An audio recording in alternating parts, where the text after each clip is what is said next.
जहां हुए बलिदान मुखर्जी वह कश्मीर हमारा है।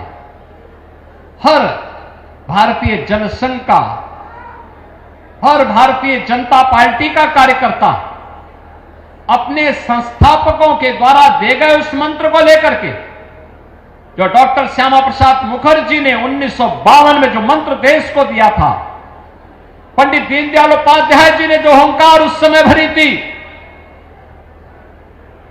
और उसके बाद जब डॉक्टर श्यामा प्रसाद मुखर्जी का बलिदान हुआ था, तब पंडित जी ने नारा दिया था, जहां हुए बलिदान मुखर्जी वह कश्मीर हमारा है। और वह कश्मीर धारा 370 को सदैव में दफन करते हुए, समाप्त करते हुए प्रधानमंत्री मोदी जी को कश्मीर के अंदर भी भारत का कानून लागू करके भारत का अभिन्न हिस्सा बनाने का काम किया है। कश्मीर कांग्रेस और अन्य दलों के लोगों ने देश के लिए एक नासूर बनाया था। आज प्रधानमंत्री मोदी जी ने कश्मीर को फिर से धरती का स्वर्ग बनाने का काम किया है। बहनों और भाइयों, लोग कहते थे क्या अयोध्या में राम मंदिर बन पाएगा? हम तब भी कहते थे कि रामलला हम आएंगे, मंदिर वहीं बनाएंगे। संघ परिवार का, विचार परिवार का हर कार्यकर्ता इस नारे को लेकर के चलता था, हर कार्यकर्ता इस नारे को लेकर चलता था। देश के सेकुलर दलों के लिए असंभव था, लेकिन भारत की राष्ट्रवादी मिशन और भारत और भारतीयता के प्रति समर्पित हर नौजवान के लिए संभव था। और मोदी जी आए, डबल इंजन की सरकार आई, अयोध्या में भगवान राम का भव्य मंदिर का निर्माण भी हो गया, रामलला विराजमान भी हो गए।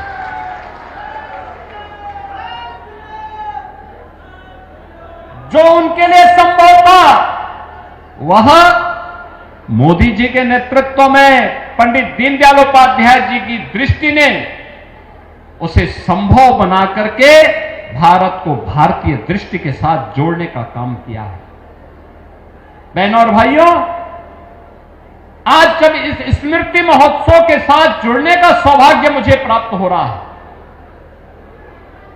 समारोह में ठीक पहले मुझे यहां दीनदयाल धाम में गौ आधारित खेती के साथ साथ गौ आधारित औषधियों के साथ और मातृशक्ति के स्वावलंबन के इस अभिनव कार्यक्रम को भी नजदीक से और नजदीक से देखने और जानने का अवसर प्राप्त हुआ।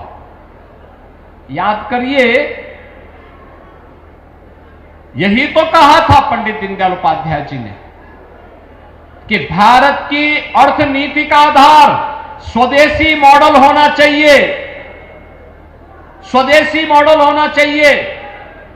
जब हम भारत की ओर दृष्टि डालते हैं, भारत आज से 300 वर्ष पहले दुनिया की नंबर 1 की अर्थव्यवस्था हुआ करता था।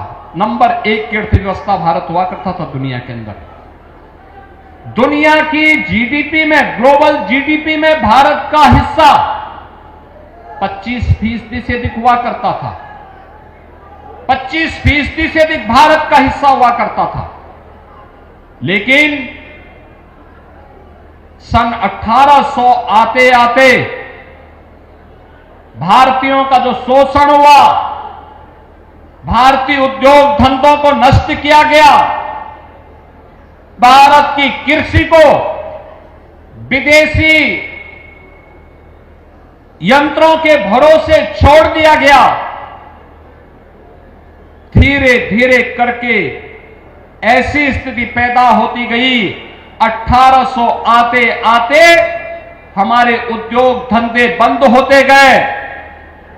पहले जिस भारत में आधी आबादी कृषि पर, आधी आबादी स्वदेशी उद्योगों पर निर्भर होकर के स्वावलंबन का और सुदृढ़ अर्थव्यवस्था का मॉडल प्रस्तुत करती थी, उद्योग धंधे, परंपरागत उद्यम बंदी की ओर गए। खेती पर निर्भरता बढ़ती गई, खेती महंगी होती गई, खेती का उत्पादन का लागत बढ़ता गया और भारत में फिर बंगाल की अकाल और तमाम प्रकार की ऐसी त्रासदियों का सामना भारत को करना पड़ा था, जिसमें करोड़ों की संख्या में लोगों को अकाल मौत का सामना करना पड़ा था। विदेशी हुकूमत ने देश के विकास की जड़ों को कमजोर करके हिला करके रख दिया था।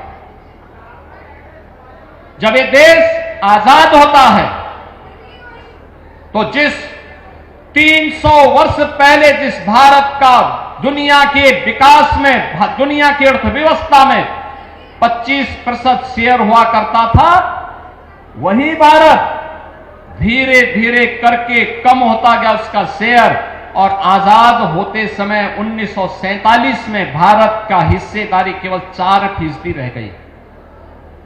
4% रह गई। पिछले 75-78 वर्षों में भारत ने फिर अपनी विकास की यात्रा को आगे बढ़ाया, और आगे बढ़ा करके जिस यात्रा को पिछले 11 वर्ष में हम सब ने अपनी आंखों के सामने देखा है, आज भारत दुनिया की सबसे बड़ी उभरती हुई, तेजी के साथ बढ़ती हुई अर्थव्यवस्था के रूप में अपने आप को स्थापित किया है। और उसका एक मॉडल उत्तर प्रदेश ने दिया है। वो मॉडल है स्वदेशी का। परंपरागत उद्यम के जो क्लस्टर एमएसएमई के उत्तर प्रदेश के अंदर हैं, जिसको हमने एक जनपद एक उत्पाद के रूप में आगे बढ़ाने का काम किया है। एक जनपद एक उत्पाद, इसने रोजगार का भी सृजन किया है। इसने यहां पर स्थानीय स्तर पर ग्रामोद्योग को बढ़ावा दिया है, स्वदेशी मॉडल भी दिया है। और इसी के लिए तो प्रधानमंत्री जी कहते हैं वोकल फॉर लोकल। हमें जो लोकल है उसके लिए खूब मुखर होना होगा, खूब प्रभावी ढंग से इसका प्रचार प्रसार करना होगा, उसके बारे में व्यापक प्रचार प्रसार करना होगा, लोगों को बताना पड़ेगा।